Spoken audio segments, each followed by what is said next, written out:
बिस्मिल्लाहिर्रहमानिर्रहीम, अस्सलाम वालेकुम। आप देख रहे हैं स्पोर्ट्स फ्लिक्स। मैं हूं हमजा शफीक। तो जनाब, पाकिस्तान वर्सेस वेस्ट इंडीज़ पहला टेस्ट मैच इख्तिताम पजीर हुआ और उसमें पाकिस्तान को बदतरीन शिकस्त का सामना करना पड़ा और ये शिकस्त बहुत सारे सवालात को जन्म देगी। क्या हमारी प्लेइंग 11 उस पाए की है कि हम ये वर्ल्ड टेस्ट चैंपियनशिप का इन फ्यूचर हिस्सा रह सकेंगे, या फिर हमें अब उसके लिए भी कोई क्वालिफाइंग राउंड खेलना पड़ेगा। हम टॉप 10 से बाहर होते हुए दिखाई दे रहे हैं, जो कि वो वक्त अनफॉर्चुनेटली दूर दिखाई नहीं दे रहा। जिस तरह के परफॉर्मेंसेस पाकिस्तान क्रिकेट टीम की जानिब से सामने आ रही हैं, कप्तान बदल के देख लिया, टीम मेट बदल के देख ली, ऑपोजिशन बदल के देख ली, लेकिन कारकर्दगी वही की वही पहुंची हुई है। दूसरी खबर यह है कि जी वर्ल्ड कप 2027 के लिए इज्जत माब जनाब आकिब जावेद साहब की प्लानिंग सामने आ गई और उन्होंने कहा कि 20 से 22 वनडे खिलाड़ियों का पूल तैयार किया जाएगा और ये जो हम वनडे कप करवा रहे हैं, चैंपियंस कप, इसमें टीम की कारकर्दगी नहीं, इंडिविजुअल परफॉर्मेंस देखी जाएगी ज़्यादा। तो अपने तौर पर जो बैटर अच्छा खेलेगा, टीम जीते हारे डजंट मैटर, परफॉर्म जो अच्छा करेगा वो हमारी नज़रों में होगा।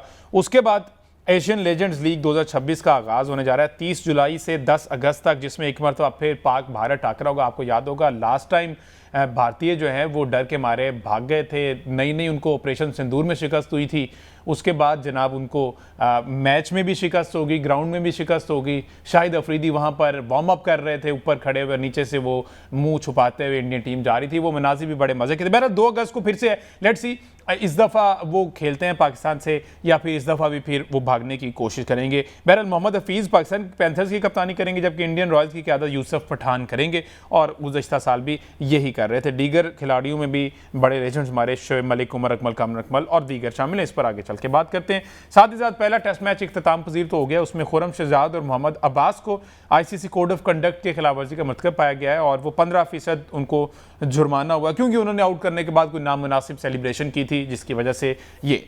और एक बड़ी खबर यह है कि कॉमनवेल्थ गेम जेवलिन थ्रो में अरशद नदीम जो है फाइनल में पहुंच गए और फाइनल में दोबारा से एक मरतबा मुकाबला होगा पाकिस्तान वर्सेस इंडिया, यानी कि अरशद नदीम वर्सेस नीरज चोपड़ा। जो ज़्यादा दूर नेज़ा फेंकेगा डेफिनेटली जीत उसका मुकद्दर बनेगी। क्वालिफाइंग राउंड था आज, अरशद नदीम ने वो टॉप 12 में क्वालिफाई कर लिया है और 7वें नंबर पर आए हैं और अब ये कल फाइनल, लेट्स सी ये कौन जीता है। एक अच्छा मैच हो सकता है और ये माजी में भी जिस तरह जब ये दोनों जेवलिन थ्रोअर सामने आए हैं और एक कांटे का मुकाबला दोनों में हुआ है और पूरे मुल्क की दुआएं जो है अरशद नदीम के साथ होती हैं। हमारे साथ मौजूद हैं जी डॉक्टर रेहान अहमद साहब और आगे चल के नसीम राजपूत साहब हमें ज्वाइन करेंगे। तो क्रिकेट से ही आगाज़ कर लेते हैं। डॉक्टर साहब अस्सलाम वालेकुम। वालेकुम सलाम हमजा, क्या हाल है? अल्लाह का लाख शुक्र। डॉक्टर साहब, मुसलसल नाकामियाँ, ये देखें लिखा हुआ है 2 बरसों में वर्ल्ड टेस्ट चैंपियनशिप में पाकिस्तान की दूसरी इनिंग्स की बैटिंग औसत जो है 19.9 रही है। कल हमारे यहाँ पे ऑफिस बॉय हैं, उन्होंने बड़ी मजे की बात की। उन्होंने कहा था 211 करने थे ना, एक खिलाड़ी 20 भी करता है ना तो 20 करके ना 220 बन जाने सन, लेकिन अनफॉर्चुनेटली 20 रन भी पाकिस्तानी एक बैटर या बॉलर ना बना सका। क्या रीजन आपके नजदीक लगती है? देखें, सबसे पहले एक है test cricket. What is test cricket? It is a test of your courage, your skill, your patience, your temperament, your perseverance.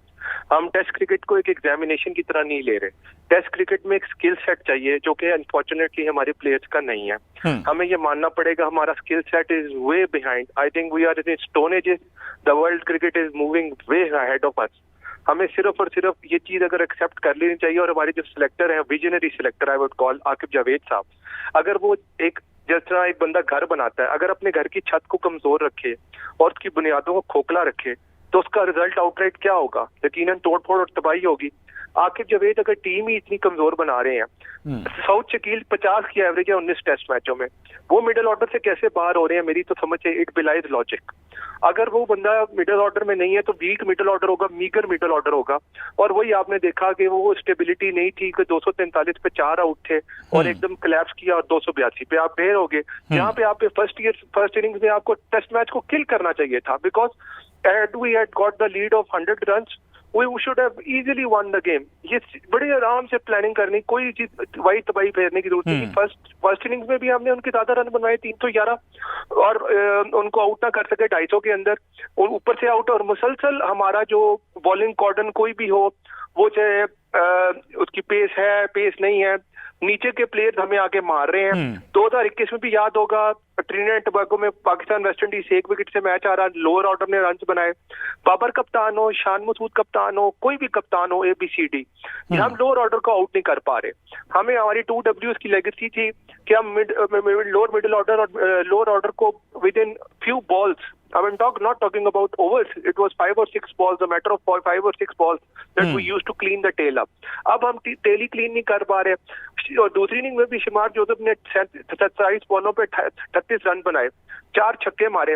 उसके लिए फील्ड आपने फील्ड खोली, उसका कॉन्फिडेंस और बढ़ा, उसने और मारा। ये अगर आपके कप्तान का माइंडसेट है कि इस कदर कंटेमिनेटेड अप्रोच है कि आप लो स्टेप पे पहुंच गए कि वेस्ट इंडीज की इस टीम से आपको 90 रन से मैच नहीं हारना चाहिए था। आपको 211 और जो तरह आपके वो जो ऑफिस बॉय ने कहा 20 रन हमजा भाई स्किल चाहिए चौथी इनिंग्स में रन बनाने के लिए। मैं आपको बताता हूँ इमामुल हक की जो पिछले 5 टेस्ट मैचों की चौथी इनिंग्स की एवरेज है वो 9.14 है।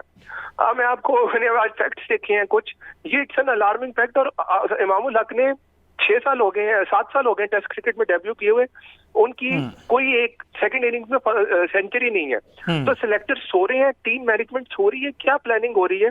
मसलन कि आपको एक प्लेयर सेकंड इनिंग में रन ही बना कर नहीं दे रहा, वो आपका कैसे फर्स्ट चॉइस ओपनर हो सकता है? मतलब ये चीजें आपको देखनी पड़ेंगी, बार बार आपको ड्राइंग बोर्ड पे जाना पड़ेगा। आप ये तो बड़ा जी हाई परफॉर्मेंस में ये हो रहा है, हमने कोई नई इनोवेशन करती है, कोई नया माइंडसेट लेकर आ रहे हैं, जो असद शफीक को ले आए हैं। और असद शफीक को लाने से हुआ क्या है, या मिसबाउल हक के बैठने से हुआ क्या है, या सरफराज अहमद, द लेजेंड सरफराज अहमद, हम उनकी सर्विसेज को नहीं डाउट करते। लेकिन बात यह है कि आप जब लायंस के साथ, इंग्लैंड की लायंस के साथ हमारा मैच हुआ, वहां पे भी आप पिटते हैं। फिर आप जिधर कोई बांग्लादेश के साथ कोचिंग करते हैं उधर भी आप 2-0 पिटते हैं। जेसन गिलेस्पी को तो हमने हरा दिया। लाइटर नोट से रखूंगा, जेसन गिलेस्पी की तो बदवाएं लग रही हैं और गैरी कर्स्टन की हमें उनको तो हमने फौरन हटा दिया। तो ये लॉट हमारे पास आई हुई है जो कंसिस्टेंटली परफॉर्म नहीं कर पा रही। प्लेयर्स का कोई स्किल सेट इंप्रूव ही नहीं है। प्लेयर एक तरफ आउट हो रहा है, उसी तरफ आउट हो रहा है, अंदर आती बॉल पे आउट होता है तो अंदर आती बॉल पे आउट होता है। कप्तान खेल रहा है टेल एंडर्स के साथ, वो टेल एंडर्स को मुसलसल एक्सपोज किए जा रहा है। उसको सिर्फ ये पता है कि जी मैं किसी तरह नॉट आउट रह जाऊं तो मेरी बच जाएगी शामत। मतलब be played well but it sounded very selfish. उसने जिस तरह टेल एंडर्स को एक्सपोज किया ना, 11 बॉलें खुरब शहजाद खेल रहा है, 19 बॉलें मोहम्मद अली खेल रहा है, दैट वाज नॉट जस्टिफाइड।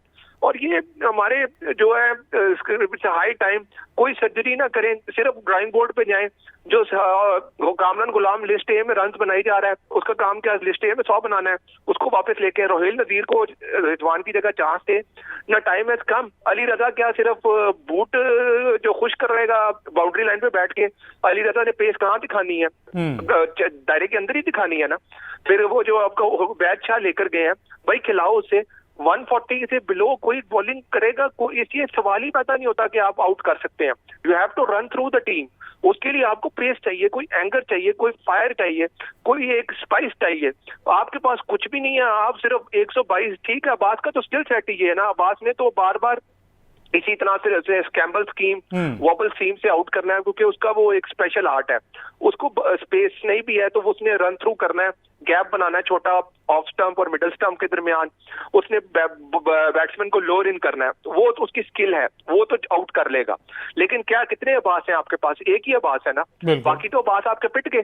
तो इस तरह देखेंगे, और कोई फिर एटीट्यूड, इंटेंट, कोई फाइट नजर नहीं आई। लगा था कि सिर्फ हम मार्जिन ऑफ जो डिफीट है उसको जो कम कर रहे हैं। एक अच्छी बात नजर आई, ये 7वां मौका था कि पाकिस्तान के पेसर्स ने रन थ्रू किया और जो 20 की 20 विकेटें ली। और काफी अर्से बाद ये हुआ, 1995 के बाद, ये जिम्बाब्वे के खिलाफ हरारे में जब ये हुआ था, जब तो 2 Ws खेलते थे।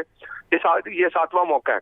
लेकिन और मैं आपको आपके रिव्यूज के लिए अगर आप इजाजत दें तो मैं फैक्ट रखूं, डीआरएस का पिछले 5 से 6 सालों में पाकिस्तान की डीआरएस रिफ्लेक्ट करता है आपका cricketing structure, cricketing mindset.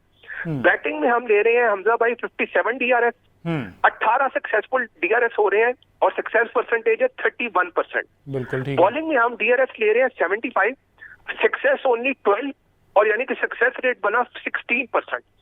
This indicates a visible state of affairs of cricket in Pakistan कि डीआरएस की हमने प्लानिंग ही नहीं की। और डीआरएस इसका आपका एक तरह का थर्ड ऑप्शन होता है आउट करने का, लाइफलाइन होती है। एग्जैक्टली जी, आपका डीआरएस आपकी कोई यानी कि बैट्समैन चाहता है तो इमाम साहब चाहते हैं तो मैंने डीआरएस लेना है, शान मसूद चाहते हैं तो मैंने डीआरएस लेना है, बाबर है तो मैंने डीआरएस लेना ही लेना है, सलमान अली आ गए तो मैंने डीआरएस लेना ही लेना है। मैंने इन सबको देख रहा हूँ कि चाहे बैट के दरमियान लग रही है बॉल, बैट के तीनों विकेटों के दरमियान, हमने डीआरएस लेना ही लेना है। भाई कोई थिंक टैंक होता है, कोई आपका पीछे मैनेजेरियल को स्ट्रक्चर होता है, वो जो आपको गाइड करता है। फिर बॉलर है, पैड पे बॉल लगी तो जी हमें डीआरएस चाहिए। What you are speaking of, this is total nonsense, this is not common sense cricket. तो आपका डीआरएस इतना वीक है, यहीं से आप अंदाजा लगाएं व्हाई आर जो बॉटम 8। बिल्कुल मतलब ये कल क्रिकेटर्स को ये देखना चाहिए कि हम किसी वजह से यहाँ पर तक पहुंचे हैं। इसकी ऑल ऑफ अ सडन नहीं है कि हादसा जो है यूं ही जन्म लेता है, हादसा एक पीरियड ऑफ टाइम से जन्म लेता है। ये हमारी ये रीजंस हैं और ये बड़ा दुख होता है, बड़ा वेरी अनफॉर्चुनेट डॉक्टर साहब। और ये जो है मजीद चीजें वर्स्ट होती जा रही हैं, इसमें कुछ बेहतरी की उम्मीद भी नजर नहीं आ रही कि हो ना कि एक उम्मीद है कि शायद हम बेहतरी की तरफ जा सकते हैं, लेकिन वेरी अनफॉर्चुनेट है कि हमें उम्मीद भी दिखाई नहीं दे रही, कोई प्लान नहीं है, कोई रोड मैप नहीं है और प्लेयर जो हैं वो अपनी ज़ात के लिए खेल रहे हैं। बहरहाल आवे काबा बिगड़ा हुआ है। मुझे एक ब्रेक लेना जी, ब्रेक से वापस आते हैं, डिस्कशन को कंटिन्यू करते हैं। ये जो एशियन लेजेंड्स लीग 2026 का आगाज़ हो रहा है 30 जुलाई से और 2 अगस्त को पाकिस्तान वर्सेस इंडिया मैच है। अगर दोबारा से वो दुम दबाकर भागने की इंडियन कोशिश ना करें तो ये कांटेदार मुकाबला हो सकता है।